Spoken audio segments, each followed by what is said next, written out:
Hello, my friends, and welcome to Bible Basics Explained. My name is Chris Langham, and our topic is a big one. One of the great underlying themes of the entire Bible, and an absolute necessity for every Christian. Our topic is faith. So important is faith that God set this simple action of the heart as our one and only means to find salvation. We are saved by grace through faith. Faith may seem a small thing, but it can lead people to some extraordinary actions. Consider this story from Romania. The year was 1989, and the communist government ruled. The communism that ruled much of Eastern Europe in the 20th century was built on atheistic ideology and philosophy. Though the government allowed church, it kept a tight grip and often jailed and tortured pastors and believers who defied their rule. In the town of Timișoara, a local pastor named Tokes, who was teaching the Bible faithfully, was commanded to leave his home and church because he had criticized the government for human rights violations. On the day the police were to evict their pastor, local Christians surrounded the home to stop them. A crowd grew quickly, and the army was called in to stop them. Shots fired. Many wounded, many killed. But then something incredible occurred. The people didn't fight back. Instead, they knelt and prayed. Can you picture that? Prayer against bullets? Yet the sight was too much for the soldiers. They refused to shoot any more. By this time, the whole town was there.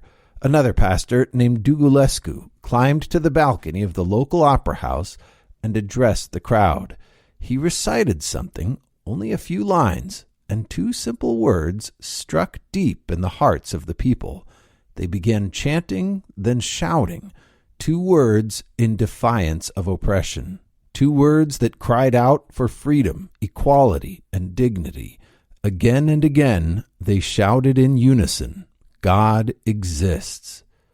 We'll come back to that story. For now, those same two words are at the very heart of this little thing called faith. So what is faith? Is it just another word for belief? I believe in God, so that's faith, right? Well, James reminds us that demons believe in God, and they tremble over that belief. So faith is more than that. So what is it then? Is it an action of the heart or a conviction of the mind? Or maybe it's just a feeling in your gut of what you know is true. To find some answers, we're turning to the book of Hebrews and a chapter known as the Hall of Faith, Hebrews 11.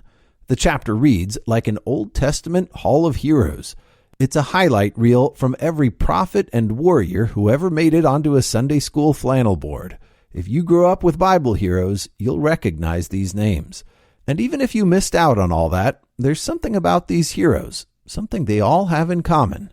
Many epic stories, countless grand adventures, one shared attribute.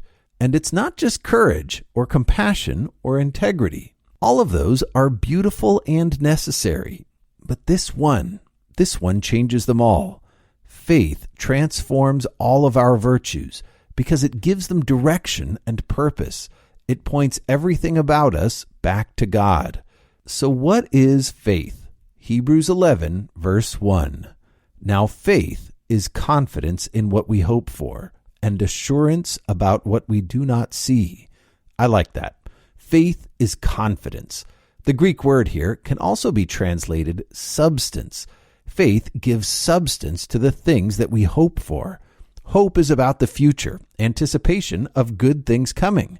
But hope alone is ephemeral, a dream with nothing tangible to grab hold of. It takes faith to give hope substance and confidently grab a hold of it here in the present. And back in verse 1, faith is also assurance about what we do not see. Now, not seen is not the same as not real. The Greek words here carry a sense that means not yet seen. Just because you don't see it doesn't mean it isn't real. That's where hope comes in. I haven't seen heaven yet, but I hope to. Hebrews 6 calls hope an anchor for our souls. It keeps us grounded, stops us from drifting. See, hope without faith is just wishful thinking, like a lottery ticket. I hope this one changes my life, but it probably won't. But hope with faith is like a bus ticket. Sure, the road might be rough, and my fellow passengers can occasionally get on my nerves. But my ticket says home, and I know that my bus driver will get me there. And verse 2 tells us, this is what the ancients were commended for. The ancients here refer to the Old Testament heroes, and the rest of the chapter reminds us of their stories, fantastic stories. But they're not here just to tell a good story. This chapter was written to encourage us. Chapter 10 ended with a powerful call to stand strong, to persevere in the face of trial. Back in 1035, do not throw away your confidence. It will be richly rewarded. You need to persevere so that when you have done the will of God, you will receive what He has promised.